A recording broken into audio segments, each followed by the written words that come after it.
নমস্কার, আসসালামু আলাইকুম। বন্ধুরা, তোমরা কেমন আছো? আশা করি ভালো আছো। আর একটা নতুন সাইডে কাজ স্টার্ট হলো। আজকে তার ফাউন্ডেশন অর্থাৎ বেস ঢালাই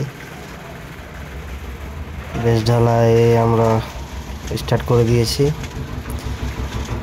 মেশিন দিয়ে মাল মিক্সিং হচ্ছে। আর ফাউন্ডেশনের বেস ঢালাইয়ে আমাদের মতো যারা গ্রামীণ এলাকায় কাজ করে, একটা কথা বলি যে ট্যাপার হয় বেসের, সেই ট্যাপারটা কিন্তু আমি দেই না। এই যে দেখতে পাচ্ছেন, এটা একদম পুরো প্লেন ঢালাই। যে হাফ বস্তা এক বস্তা যেটা ট্যাপার হয় সেটা কিন্তু টোটালটাই পুরো দেওয়া হয়েছে। কোনো ট্যাপার করি না আমি বেসে, কারণ ট্যাপারটার হিসাবটা আমি বুঝি না যে ওই শুধু একটু চড়া করে দিলে যে ওর মানে অনেক ক্ষমতা বেড়ে যাবে, এটা আমার মাথায় আসে না। আমি এটা নিজে থেকে পুরো প্লেন ঢালাই করি। যে ট্যাপারটা করি সেটা টোটালটাই,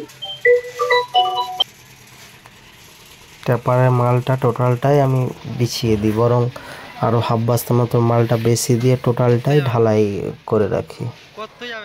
এবারে কেউ কেউ বলে ট্যাপার দিতেই হবে, আবার ট্যাপার না দিলে শক্ত হবে না, কিন্তু এটা আমার মাথায় আসে না। আমার নলেজে আমি এটাই করি যে ট্যাপারে যে মালটা দিই তার থেকে আমি হাফ বস্তা বাড়িয়ে দিয়ে টোটালটাই আবার মালটা দিয়ে দিই।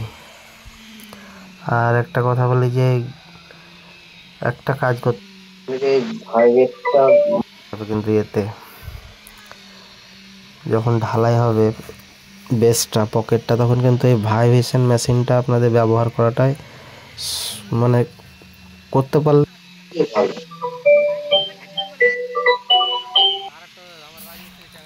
কারণ যে প্যাকিংয়ের ব্যাপারটা থাকে, ওই জন্য আমরা ভাইব্রেটর মেশিনটা ব্যবহার করি। আপনারাও পারলে চেষ্টা করবেন ভাইব্রেটর মেশিনটা ব্যবহার করার জন্য। ভাইব্রেটর মেশিনটা মারলে অনেক উপকার আছে। পুরো মালটা কংক্রিট ভালোই হয়। তো ভিডিওটা ভালো লাগলে অবশ্যই লাইক কমেন্ট করবেন। নতুন হলে চ্যানেলটি অবশ্যই সাবস্ক্রাইব করবেন। ধন্যবাদ।